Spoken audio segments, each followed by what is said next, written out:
Montgomery Heartland, where county meets country.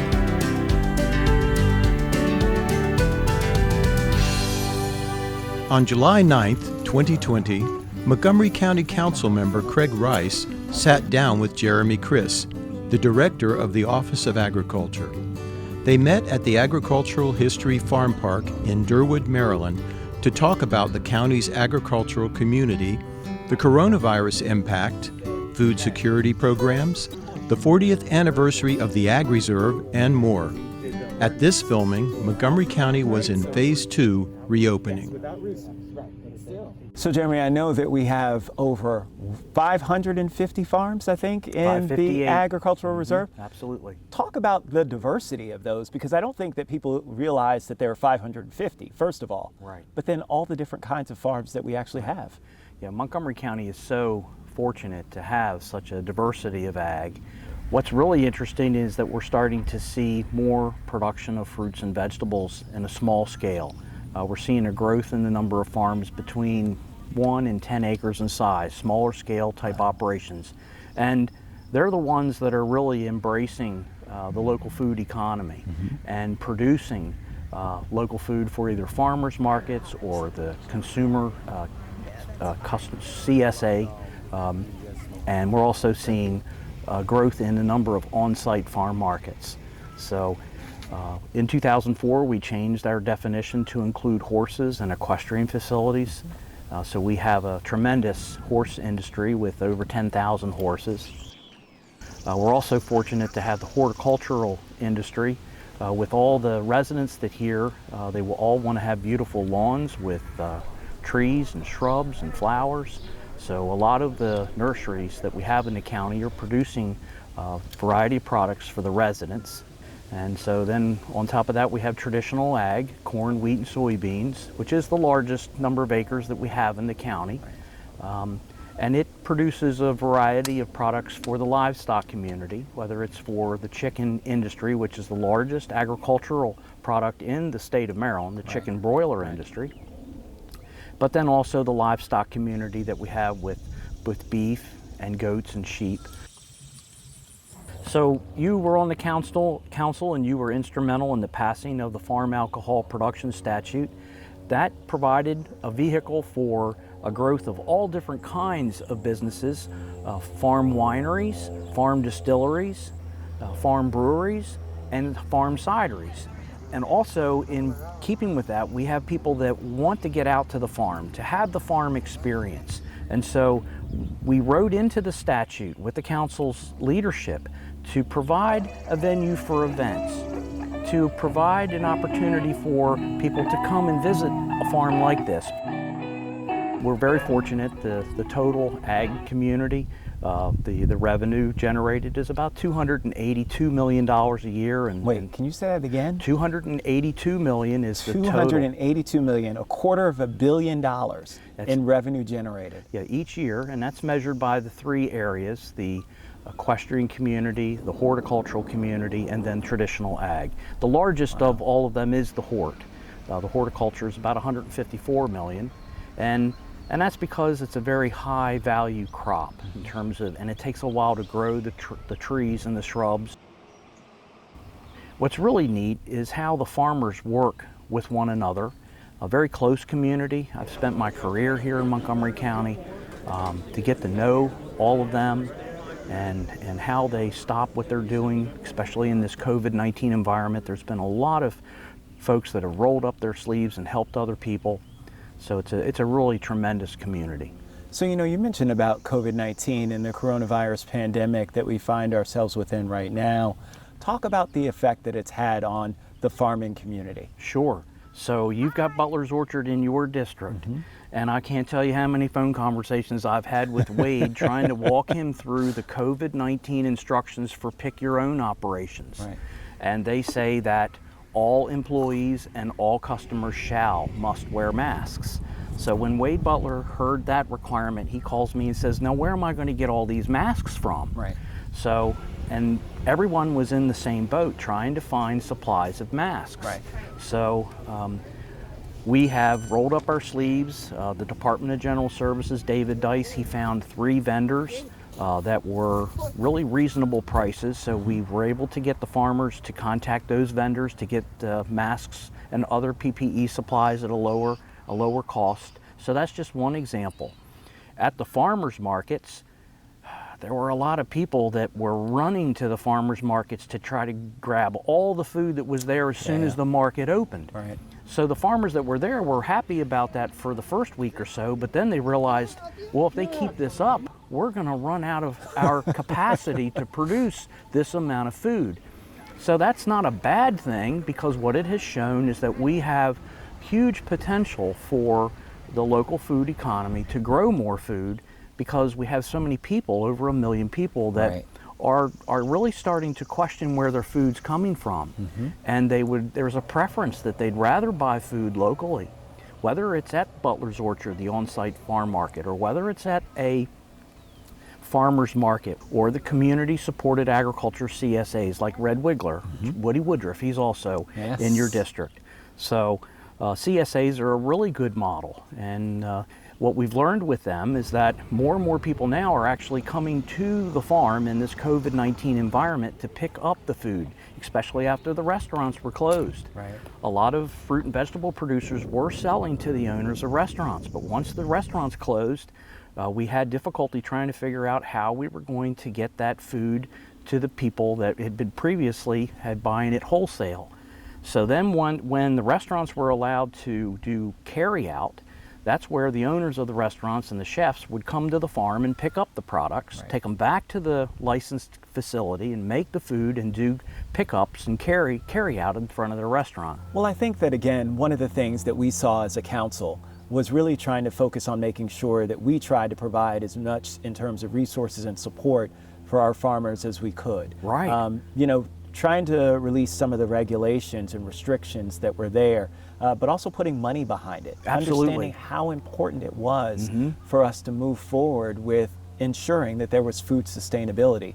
I mean, I know one of our first pieces of legislation that dealt specifically with COVID was putting more money for MANA so that they could acquire more food. Now, I know they get a lot from our capital area food bank, but the reality is that comes from farmers too. Talk a little bit about what that support means in terms of from Food Council and from others who are trying to come up with ways in which we can work together, the Office of Agriculture and the County Council, all coming together to try and ensure that, you know, we're meeting the needs of our community. One of the best partnerships that the Office of Agriculture has is with the staff of the Food Council and the MANA Food Center.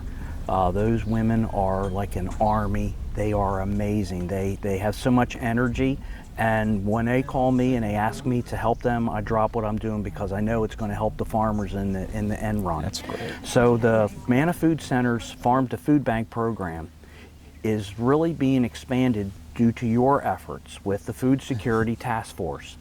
We have 8 farmers that have agreed to increase their production this year to try to participate more with the Farm to the Food Bank program.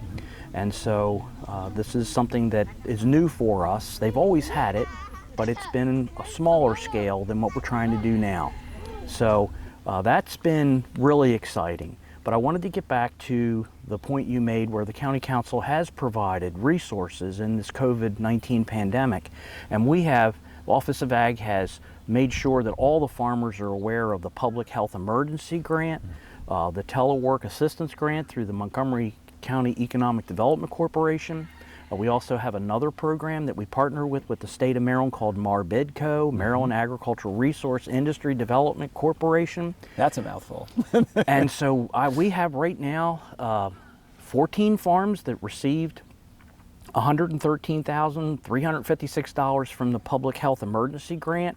We have another 8 farmers that received $147,000 from the MARBIDCO COVID Assistance Program. And I'm really proud that I know about these because I've been trying to report back to the farm community, look at how the farmers have applied for this assistance, and here's the farmers that have actually received it. We didn't touch on this yet, but I did want to highlight, because you touched on diversity, but a different kind of diversity. When we're talking about racial and ethnic diversity, we're seeing folks who are coming from other countries who are now setting up farms. Right, the Dodo right farm. here. Yeah. Yes, exactly. And Tanya Schmeidel. There you go. Yeah, I those, know. Those kinds of Eleanor things are Leake. important as Yeah. well, right? Because again, it's highlighting who we are and ensuring that we're bringing in everyone here in Montgomery County Absolutely. to support, right, and be a part of something that is farming here, right? That's a big deal for you. It is, and I'm very proud. Eleanor Leake, she's on the Agricultural Advisory Committee, and she's very, very helpful. The owner of the Dodo Farms, and he was a big article in the Washington Post about him and his wife. She teaches at the University of Maryland. Right. We have the Latino population with the folks that are working in the ag community. We do have a tremendous diversity here in the county, and that just further contributes to the greatness of the county. It's an interesting one when you think about and you just look around and you appreciate our agricultural reserve, right? We've been talking a lot about what happens here, but we haven't talked about the history.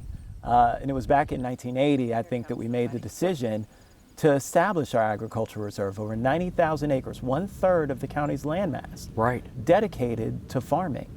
Talk about how unique that is in this nation, not even just in this region, but unique in this nation in terms of a locality doing that and committing to that, and what that means when we talk about our commitment to agriculture and farming. So we had a lot of hopeful plans to celebrate the 40th anniversary of the Ag Reserve this year, but a lot of that was negatively impacted by the pandemic, so we'll have to put the celebration on hold. But what's really interesting is that when I first came here 30 years ago, there were a lot of farmers that were still frustrated and not real happy about the Ag Reserve because of how the development rights were taken from them. But then there were a whole nother group of farmers that said, you know, if we hadn't done this, we wouldn't be here talking together as farmers. That's right. And so more and more over the years, the farmers have come to become more appreciative of the Ag Reserve and more protective of it. And so a lot of time with policies that we're hearing before the council, we are seeing unanimous positions of support or opposition where the farmers are all together on the same side of the fence.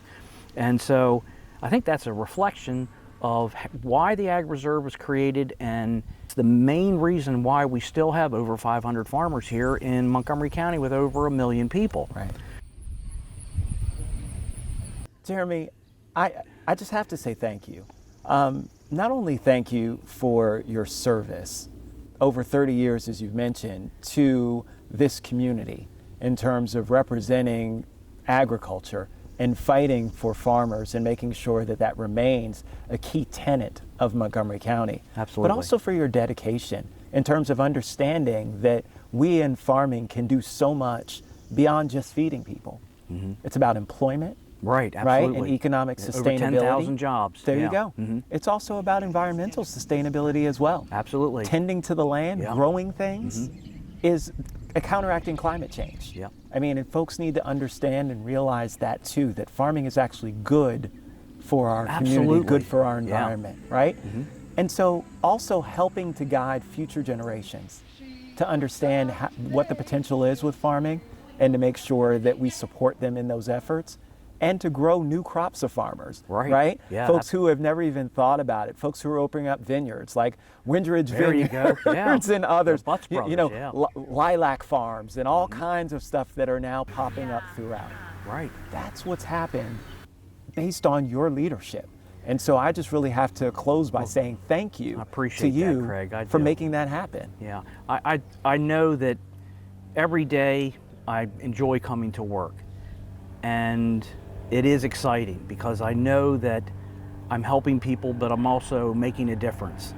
When I see the next generation in so many of the families that are now telling their grandparents and their parents what to do and how to farm, it's really interesting. Excellent. Well, again, Jeremy, thank you so much for joining me today. I really appreciate it.